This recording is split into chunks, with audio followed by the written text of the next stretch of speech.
Good morning. This is Luminara Serdar, founder of Autism Transformed, and we have a very special guest today that I am just about to invite. So let me get her on. We have parenting coach Samantha Moe, and I'm just pulling her up. There we go. And we're going to talk about having smooth transitions for school and for otherwise. Samantha's a pro at that. So just waiting for her to come on. Meanwhile, happy return to school season. I know many kids are starting now, which I feel is early, or after Labor Day. So welcome to your new school year, and may you have all your things set in place and everything ready to go. I did a live on, did I do a live on school lunches? I have a blog on school lunches, and I sent an email out to that effect. So maybe I'll do another one of those, but you can look on my website, autismtransformed.com. And I have on the blog, there are so many lunch ideas. You can also check my YouTube channel, which is, okay, it says, okay, let's see. Sorry, getting Samantha Moe on. Okay.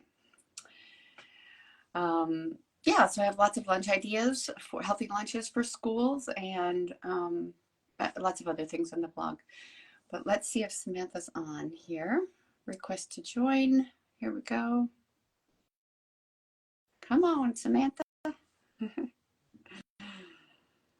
All right, just waiting for our guest here.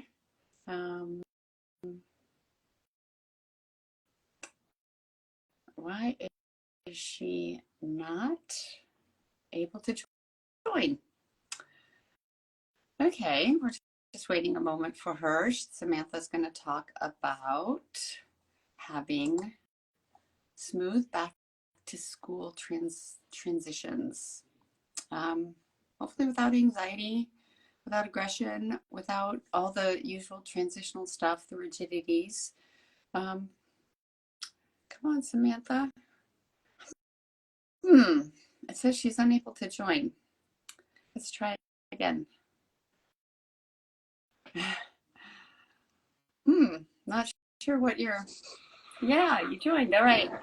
Well, that took a few tries. Oh, hi everybody. Welcome. I know all of the tech things. How does the audio sound? Yeah, so I didn't do an intro on you yet because I wanted to make sure you were here first. Thanks for having me. I appreciate it. Yeah, we're going to talk about smooth transitions and whatever else we need for back to school along those lines. And I just want to introduce Samantha before we begin. And she's got a master's in communication disorders from the University of Minnesota with training in sensory integration, play therapy, emotional integration. And she's been a parent coach for over about 20 years now. Can you believe that? And she has her own 3.5-year-old son. And so you've been helping kids be calm, connect, communicate, cooperate since 2004. So let's just jump right back into school transitions, and maybe you want to say what probably a lot of parents are thinking or experiencing. What do you see in the transitions in kids getting back to school after their free summers? Yeah, exactly. And I think if we're especially talking to primarily an autism population, Yeah. one of the things that becomes really important is like acknowledging that there might have been a free for all this summer, or there might have still been things like really structured ABA, or there might have been an attempt at camps that could have gone one way or another. Like I feel like there can be really different situations in how summertime actually unfolds for families. Yeah. And as we're moving from August into September, there's this usually this sense of anxiety and overwhelm, because the biggest standout component, if we're looking at kids who have a hard time with transition, is like it's a really big transition. And so even if your kid's in an ABA program all year long, there can still be that natural seasonal transition. Well, So I yeah. hear from parents about even having a new teacher for the year. Like you get Oh, really comfortable with your teacher, with your assistant, with your aides, IEP, whatever, and then it's a whole new thing. So that can be pretty darn challenging. that's Or new school. That's right, new schools, and isn't that just true? I have a master's in communication disorders, as you said. So 20 years ago, I became an autism specialist and speech language therapist, and I worked with kids on their social skill development. And what's classic in the field of speech and OT is like, all right, someone's having a baby. Okay, there's maternity leave. And all the moms are like, oh no, my kid's resonating and relating so well. And what do we do about our sensory diet? So those are some of the things I wanted to talk about today is how do we get our kids into a space of self-regulation as best as possible because it's going to be a big transition and there's not really any way around that. Mm-hmm. Yeah, so let's talk about some ways of self-regulating. I mean, I personally have some little energy tricks that parents could use. I don't want to go into those today, but there's a lot in I feel in the energetic field of the child that one, they're picking up on mom's anxiety or dad or the anxiety in the household. So there's a real open energetic system. And so I help with like kind of keeping that calm, but I'm sure you have really applicable techniques and really hands-on kinds of things. I know you have a webinar coming up too, where you'll go into that more, but yeah, maybe share a little bit about self-regulation, Yeah. how you would help them do that. Yeah, happy to. And Luminar, we've known each other for at least a handful of years here. And I so appreciate those energy tricks and those practices that parents can use because we need them. And one of the things that I'm really strong at, as you know, is like I like to break some of the brain science principles down and child development principles down so that it's really functional and practical for parents. So I know that your strategies are really helpful with that. And as a certified parenting coach, what I think we can talk about in a really practical step-by-step way is the one of the things we want to consider is how do we create rhythm and predictability because we know autistic kids have a tendency towards needing that predictability. And does that help us as moms and caregivers who are feeling overwhelmed, especially those of you parents who are raising an autistic child and you're an educator or a therapist yourself, you're like, okay, my schedule is changing. What do I do for rhythm and predictability? And so one of the things that I want to mention is that it can be helpful to consider what is the time of day that you want to practice and create some sort of visual chart around first. And the way of looking at it, you can look at what is the one where you can make a small tweak that maybe it's going well already. Maybe there is a morning routine that in general, there's some sort of clothing, there's some sort of nourishment, there's some sort of connection time, hopefully. But then saying like, and how do we tweak that? Does my child need to know which parent or which caregiver is doing what steps? Does my child need to know that a parent is going to be gone earlier in the day? Are we on now a compressed schedule when we're looking at morning routine, which is obviously very likely. And so in that case, do we need to set up some really potent sensory prep? Because you might be able to get away with it in the summertime when there's not time compression. You might be like, oh, I don't mind having my kid on screens in the morning. You can get dressed after breakfast, even though there's like some tactile and fine motor things happening that can make your kid feel like they lose their patience and get dysregulated. So it's getting really strategic around, okay, how do we prep the system first thing in the morning? So do we wake up and we start with a really like sweet, warm connection? If your kid likes that, do we light a candle? Do we sit back to back and feel breaths? Do we snuggle in the cozy spot and read a book first thing in the morning? Knowing that even though that sounds leisurely, that can be done in something like 5 minutes. And when you have the type of connection time that serves your child well, notice how I'm not boxing any of us in because you moms, like you parents, you know what your child likes for connection time or no or don't like. So that's you getting to access your own knowing and wisdom there. But knowing that if we can start with that, what it does to the brain is it releases happy chemicals. So anything that creates those sweet feelings, right? Dopamine and oxytocin. And does this only apply for the 4-year-old who might like to sit on a caregiver's lap and have that skin to skin? No, it also applies for the 14-year-old. What do they like with presence and connection? And so sometimes that can be a really potent thing to do first thing in the morning after bathroom tasks, obviously, so that your body's not agitated. And then saying, great, so before we tackle the things that might be hard, if you have a picky eater, if you have a kid with tactile sensitivities, if, you know, they're lack executive functioning skills and they're disorganized. So going around to, you know, do the steps in order and find the backpack, like all of that can be really stressful to the nervous system. So if we break this down into how do we shift the brain chemistry to set kids up for success, after we have happy chemicals, we say, so now how do we regulate the body? Do we do trampoline in the morning? What is the sensory diet the occupational therapist has given to your kid? Do we need to find a way to do that joint compression? And all of that being said and done, once we start looking at it in like this really linear way, set the body up for success, help the nervous system, build presence and relationship and bond before we start doing the hard things, now those smaller transitions into the next steps become easier.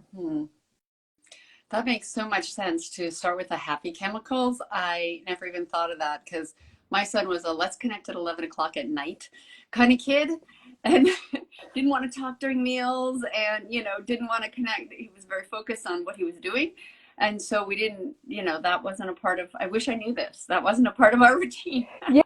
Yeah, well, and it brings me back kind of full circle to what I was starting to say, which is you can address routines in one of two ways. You can get the routine that just needs some fine tweaks. And what I said about morning, for some families, there are some fine tweaks in there you can make. For some families, that's the big one you want to address.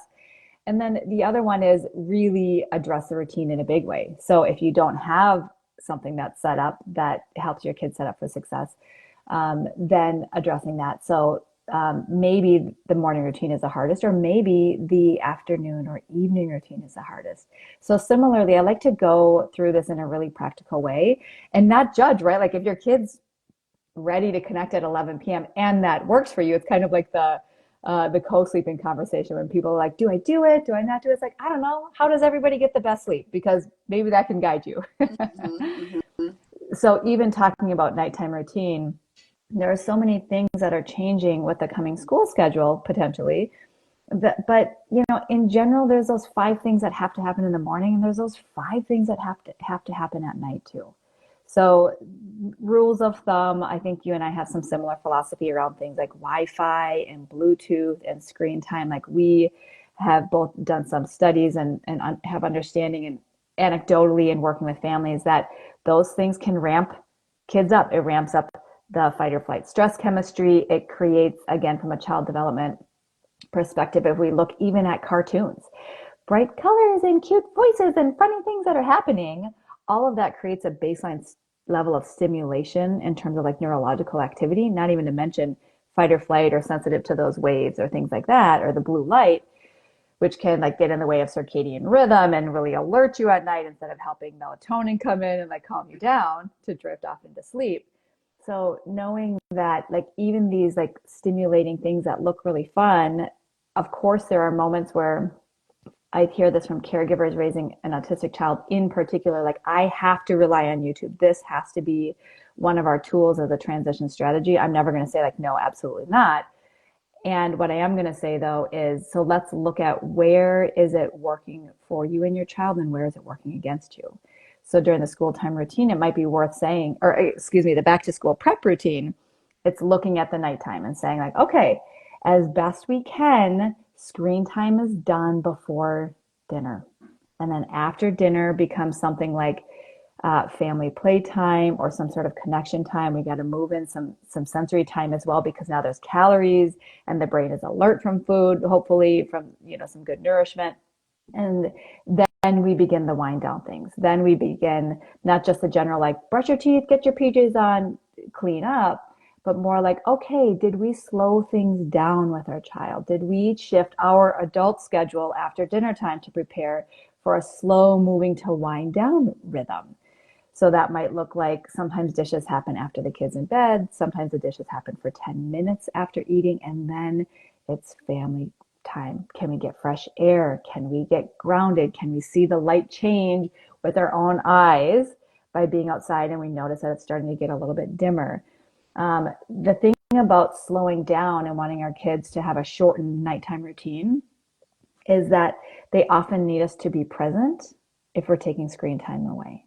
So this isn't just setting up for a smooth transition that's calm and you feel confident by expecting your kid to follow a compressed, like, here's the 6 things that we do. It's being with them. This is the relationship part that helps kids start to wind down. And again, now you've got dopamine and oxytocin because you're laughing or you're hitting a ball or you're outside or you're rustling and you're smushing kids in couch cushions, like any of these things that apply on, variations on the spectrum in a way that your kid tolerates and that you can enjoy.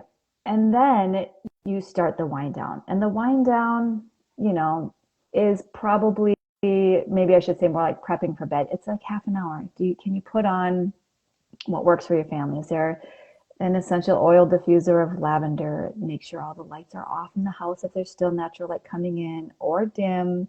The noises should be slower, softer. Same with the movements. Can you move slower? Can you tread more lightly instead of getting ticked off and then like, you gotta go now, right? Like, it's like helping your kid follow this energy of the rhythm that you're creating. And if you can map it out, it's predictable for you, it's predictable for them. You see when you can join them, you see when they can do things on their own, and knowing that it can be so frustrating when there are these daily living tasks where you're like, why does my 11-year-old still need help brushing their teeth? Well, in the autism world, there can be a lot of reasons for that, right? We're just never going to minimize the sensory challenges that can occur in a situation like that. And so understanding that if your kid transitions more smoothly because you're with them, that's the call. That's the ask. Yeah. And I love something you said. You said wrestling. I know you like to wrestle with your little guy, and I did that with my son too. And it really gets that close contact, that skin contact, and that closeness and the sense of maybe the sensory squeezes that they need. And I want to say too, like I would a lot of times set a timer and let my son be in charge. Like he would rule the play. So it's also this feeling of independence or I'm in charge. Like it does something to them psychologically and builds their confidence. And then, naturally from that place, you can kind of move into the cuddling more snuggly, wind down, or transition to the bath with the Epsom salts. The magnesium will help with the calming, maybe put some lavender in the bath. So I love that you said that. And I think there are things I naturally did anyway, because my son was a tantrumer. So I kind of learned, you could just kind of learn what works, right, for your family. That's right. Yeah, that's right. And I can really appreciate what you're saying. I like the proprioception. So I way more prefer the wrestling over something like pretend play with little farm animals in a house. At this age, my kid's actually turning 4 tomorrow. So there's, yeah, I know. So there's like a lot of this pretend play in the kitchen and all that. I'm like, oh, I'd rather do this big gross motor stuff. But like, what was I going to say? Oh, the thing about letting your kid be the boss, you're right. It's a child development principle. If your kid is the boss during play and they find moments throughout the day where they get to be in charge, then those moments where they're demanding control and to be in charge at other times of day when there isn't that much flexibility or you need to be in authority, like it is time to put on your shoes and get out the door. It's already fulfilled that bucket, that psychological need of being in control. So this is the give and take of collaborating with our kids and creating a power balance. Mm-hmm. There are times when they get to be in charge and times when not. Right. And I think that's what can get really scary sometimes as caregivers when we're looking at child development principles, like how much do I have to play with my kid and how much control do I have to give them? And so I also want to be really clear that as I'm talking about rhythms and predictability and we're talking about playtime, it's something like, can you find 15 minutes to do this? And if you have multiple kids, then you just alternate it, right? On Monday, it's kid A who gets that to call the shots after dinner for family playtime, but they're the ones creating the play schema is what it's called on Monday. Kid number 2 gets to decide on Tuesday. Everybody else gets to be there. So taking away some of that, like, how exactly do I do this perfectly? You don't do it perfectly. You just do it moment by moment, and the relationship and self-regulation and transition skills are built on a million moments. I like that. Built on a million moments. You just go moment to moment. Yeah, there's one other thing I want to add to the nighttime. You mentioned EMFs, but so many parents have reported to me that when they turn the Wi-Fi off at night, their kids sleep better. They sleep better. So it's not to be discounted. Like that could be part of the nighttime routine where you turn it off or you like have your kid turn it off. That's another empowerment thing, right? Well, let's turn off the Wi-Fi. You want to do it tonight? So it's so important for good sleep hygiene. Yep, yep, I totally agree with that. Thank you. Yeah, I feel like that is something that is often overlooked. So knowing if we're gonna like to talk about EMFs, because I know we can here with you, Luminara, is um, and things like not having the phone as the alarm clock. So for you as the grown up or for kids, buying an old fashioned alarm clock. And I actually have this one that I had ordered online and had it shipped to me. It's something like $15 where the lights dim. So creating as dark of an environment as possible to not alert my brain and Hmm. have it go fully online if I wake up in the middle of the night. Yep. Yep. So you talked a little bit about morning routine. We talked a little bit about nighttime Mm-hmm. routine. Is there something that you feel is a good after school routine? I know some kids have activities, some kids have therapies. It might be all over the place, but is there something that we do this when we get home? Yeah, I feel like the after school routine can start becoming more family specific because of the types of programs their kids might be in and because of the philosophy of the parents. I think I don't ever remember doing homework right away. I grew up in a family. I have four siblings, so there are seven of us in the family, and we had chores and expectations, but they didn't have to be done, and the homework didn't have to be done right away. I grew up in a family where we could run around in the backyard and play at the park across the street. And I think that there's some natural wisdom that needs to come in with families. So noticing where does your kid do best? Do they do best if they've been in school mode and then they come home and they do a couple of things? I'm a fan of having afternoon routine, and I build it out visually, right? So take a picture of step one. Again, it depends on the age of your kid, but you're always going to check their backpack, or if they're older, you're going to check their work. You're going to check their folder and what's the expectation for the day. So there's kind of like a check-in thing that happens in the afternoon. There's hopefully some sort of protein that we're feeding our children so that their brains have some more energy. And then it's up to you to decide, do we need to do some sort of again, brain and body prep, which could be free play and free time. And sometimes kids are doing their own STEM thing because they have some freedom to do that. Or is it more like, can I do some functional sensory play to get energy out and then rewarm my kid's brain up to focus again? I just want to say, excuse me, so many parents tell me that like school is just kind of a big overwhelm experience. It's a lot of energy, it's a lot of people's energy, it's a lot of kids. It's a lot. And so a lot of them, like not everyone, but some just want to come home and be in the room and be quiet, Right. right? Uh, and not play because they just need to like hunker down with their energy. Yeah. Yep, exactly. And so that's where I think when it's afternoon routine is getting maybe just kind of truthful about how your kid's feeling when they come home. I'm a fan of for kids who communicate verbally and are open to talking about feelings, letting them talk about the hard things. So letting that be the pressure valve release. So whether it's that they need to go inward or they need to connect externally and kind of complain or rant for a bit, or maybe even perseverate on the thing that was hard. One of my favorite strategies is to create the space to listen to them and then validate. This really helps with social skills, social emotional development too. So instead of just, oh, that kid was annoying me on the playground, that kid was standing too close to me on the playground, to reflect back instead of asking emotional questions, really to provide the example and notice out loud, like, oh, that sounds frustrating. You seem annoyed. That bothered you. And the key to this really practical strategy is to notice how it feels for yourself when somebody acknowledges you. So this morning, I was texting you, Luminar. I'm like, I don't have my phone. I think my husband took it. How do I get on IG Live? And I was feeling really overwhelmed. And obviously, we ended up working it out. My husband came home and we actually found my phone. He wasn't at fault. I was at fault. Um, and uh, and I'm like, oh, I feel so badly. And I was texting Mominara, and I'm really sorry you had to come home. And he's like, oh no, I'm okay. I'm like, I know, but for me, it felt really overwhelming. That felt really hard this morning. And because we practice this in a relationship, he's like, oh, that sounds really hard. It sounds like that was stressful. And I was like, it was stressful. And I'm kind of walking around the home office, and I'm like, oh, and I want to like get some of my ideas written down real quickly, and I want to do this. So he wasn't like, oh, that was stressful. And then I felt chill.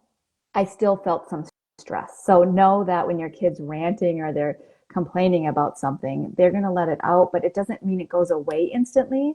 So as a parent, like our role is to create that space to listen to them, share their feelings, not expect it to go away, us do our own breathing and being patient because like not letting our own feelings get in the way. Like, but I gotta do this and I just wanted to have a fun time and now you're complaining and like fuming all of this anxiety to me again. Ah, what if like this is the work. Yeah. And it sounds like when you even told that story about your husband acknowledging you, it diffuses it a little bit and it allows that energy to kind of seep out in its own slow way, but it's like taking the main charge out. Exactly. Exactly. Because, and I said at the very beginning, so this might be good, again, kind of bring it full circle. Um, what I really geek out on are the brain reasons for doing certain parenting techniques. And so when you acknowledge kids' emotions, and you might hear about this from Dr. Daniel Siegel, who, kids' schools are talking about flipping your lid, and he's the author of The Whole Brain Child. Well, he, as a neuroscientist, has broken down for all of us that there's a right brain and a left brain, and the right brain is responsible for emotions. So when somebody's having feelings or behaviors or reactions, if you can ask yourself, well, what's the feeling? And you say, you look stressed. This seems frustrated, or even point blank, like you look angry. I can tell that you're angry. The emotional brain, it kind of goes, you see me and you hear me, and I can turn my volume down slowly and let it seep out over Mm. time. Versus if you answer left brain, right? Like, but we did it. If my husband was like, it's in the nick of time, honey. You still have 20 minutes. That should be plenty of time, and you don't even have to worry about it. Then I'm like, why did you give me a logical answer that doesn't make me feel connected at all? And now I have to ramp it up. Like, no, didn't you see how stressed I was? Yeah. So when you talk to your kids emotionally and you're like, yeah, that was really bothersome, they don't, some kids are going to perseverate. And so there's going to be nuances that we're not talking about right now. Like, how do you keep them moving on? But the entry point is becoming skillful at labeling their feelings and seeing what they're open to biting on and conversing about. And that's probably one of the things you teach in your parenting coaching, like these, like you brushed on a couple of things, but you probably Yeah. go deeper and go, let's figure out how to do this and do it in the moment with your child and practice and that kind of thing. And am I Yeah. right? Yeah. Yeah. You know it. You know it. Do you want me to talk about my program a little Yeah, bit? yeah. Why don't you say something as we wrap up? Okay. Yeah, thank you. I appreciate it. It's kind of like your energy techniques. I've been doing yoga for more than half my life. I started when I was 18 years old. And just this year it's clicking for me where I'm like, oh, when you sit on the mat and you do like alternate nostril breathing to like balance your energy and alert your brain, because I'm older than 40 now, so I like get this brain fog thing that I'm working through with nutrition and whatnot. I'm like, oh, so I could do that just when I'm driving the car. I can make it really practical. I feel like that's how parenting is too. There's a lot of books that parents read. Like, we're skillful researchers. We talk to a lot of people. And then there's like this figuring out the plan of how exactly do we get better listening, more ease, collaboration, happy chemicals, enjoyment in the parent-child relationship. And so my course is called Mad to Glad, and it is 8 core pillars that parents learn, and we do it bit by bit, and we do it live together. So I lead that cohort every October.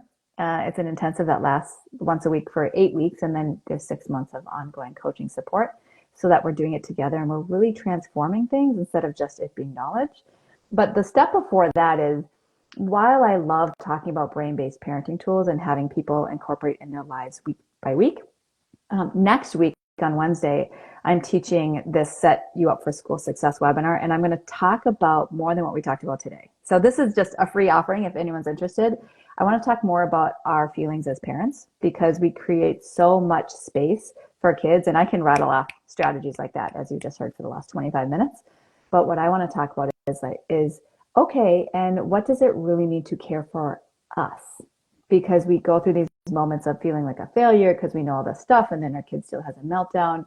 And some of that is really just typical child development, depending on where your child is at. It can be really seasonal, school transition is one example, or like end of the year holidays. So I want to talk more about what does caring really mean for you, and what do you want to step into so that you feel more calm and confident when your kid transitions to school, because you're having a seasonal shift too, and I'm passionate about that. Mm, yeah, that's great. Well, I will, I think I will let people know somehow about your I program. I'm trying to strategize right now. That's not the place to I've do it. got I've got it, Luminar, because I just this morning we created a link that's easy to Great. say. So it's samanthamoe.com/school. So samanthamoe.com/school. That's the link to the webinar for Okay, I can put that. registration. I'm gonna post this as a reel, and I can put that in the, in the caption at the bottom. Nice. But we Thank want you. people to be able to have access to this, and then access to your program. I think, when is your program starting? In October? October. So yeah, so you make sure you send me the information so I can send it out to my email list. And if you're not on Yeah. my email list, get on there and you'll get the information, or get on Samantha's email list, probably by going to your website, right? Yep, absolutely. Yep, samanthamoe.com. There's a parent tab right there. Yeah, so what a great resource to have in your back pocket and your front pocket, in front of you, on your screen, wherever you have it. Thank uh, you.